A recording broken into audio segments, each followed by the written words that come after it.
I mean, you all know it. Don't deny it. Luna's best princess, and all of you who are saying, no Celestia, no Twilight, no Cadence. I say you are objectively wrong, and I'm not even gonna mention Flurry Heart. Luna is best, and even if that isn't needed, let me explain why that's a fact. Luna is the favorite princess of many bronies, even more so than Twilight, the kinda main character. I know there's still this debate going on if Sunbud or Moonbud is better, but if you really think about it, there's no question that the Princess of the Night has the most actual character. The reason why she actually is really beloved starts with her first appearance. Ever since then, she was relatable. She had the same phenomenon that now hits Misty. People see themselves in her.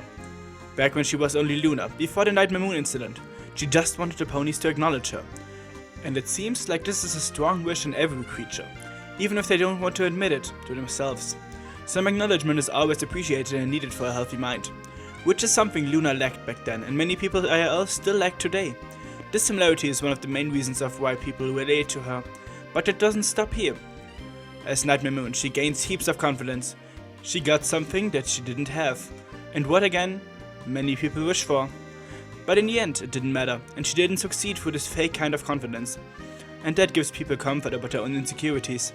There is no need for a magical way to get over them. Just take your time, you have all the time in the world. Her relationship with her sister is another one of her strong points. There may be some jealousy involved, but it's just a cry for attention from her older sister. Yes, she doesn't only want validation for her efforts from the citizens, but also from her sister. We can plainly see that in a royal problem. She wants Celestia to see how much care she puts in replacing the flowers, and Starlight sees that, and reasonably fears that she will turn back to Nightmare Moon, because that's exactly the same reason why she could be corrupted in the first place. Jealousy and need of validation. This is her greatest flaw. Every creature has a fatal flaw, and Luna's is the defining character trait of hers, and a very far spread one at that, even between humans. Jealousy is one of the most common flaws. But it aren't only her bad and insecure sides that make her relatable, it is also her motherly side. Celestia always seems like the guardian and protective type, but Luna in the end is more apparent than her, at least in terms of emotionally supporting characters. Most directly, the Cutie Mark Crusaders.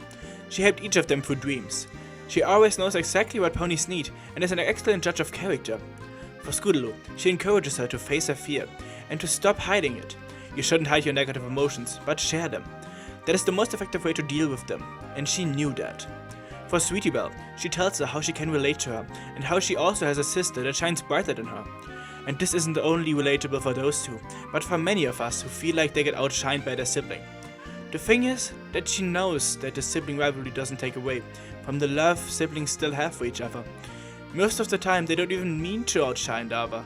Neither Celestia nor Rarity tried to take their spotlight, but it seemed like it to them. That's how Sweetie got jealous and how Luna turned into Nightmare Moon. But Luna learned from her mistake and passes this wisdom on to the next generation, like a mother figure. For Apple Bloom, she has the advice not to worry too much about the future. She doesn't have to fear about her cutie mark. One changed the person behind the mark. AJ tried to make her see that, but Luna eventually was the one who helped in the end.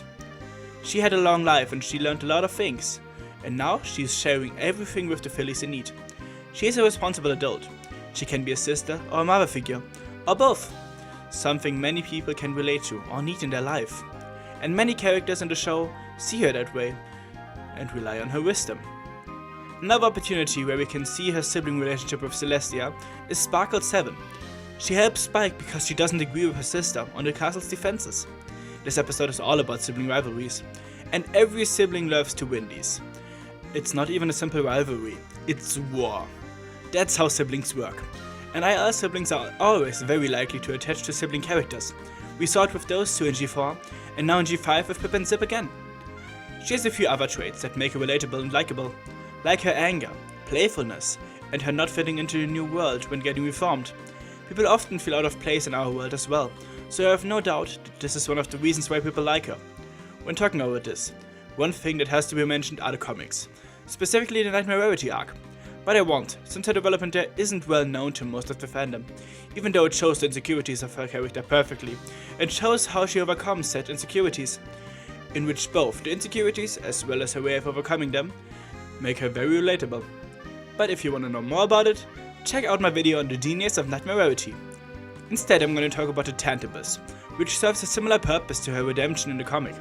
She shows her insecurities, The Anubis itself is proof of them. She thinks she has to atone for everything she did wrong, and it takes all of Ponyville to get her to forgive herself. Forgiving yourself is a hard thing, and sometimes even the most powerful need some help. The last thing that needs to be mentioned is the feeling of being protected by her. She is the one going through the dreams, fighting for all of her subjects all night. This feeling of her being there for you, whenever you need it, is really comforting, and something many are missing. This feeling of safety in their lives. So Bronies like the thought of her just being there, unconditionally.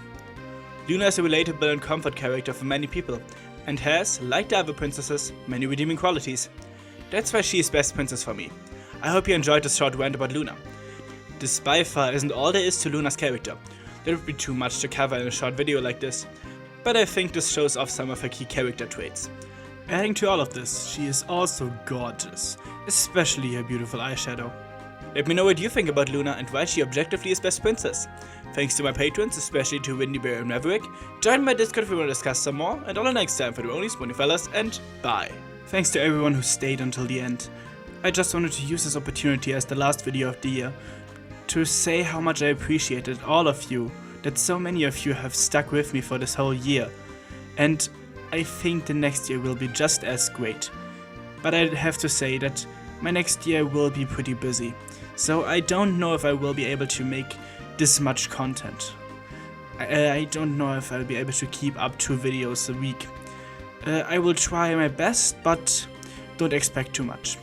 I have a lot of great things planned for next year, and I hope you enjoy them with me. And now, for real, bye, and a happy new year.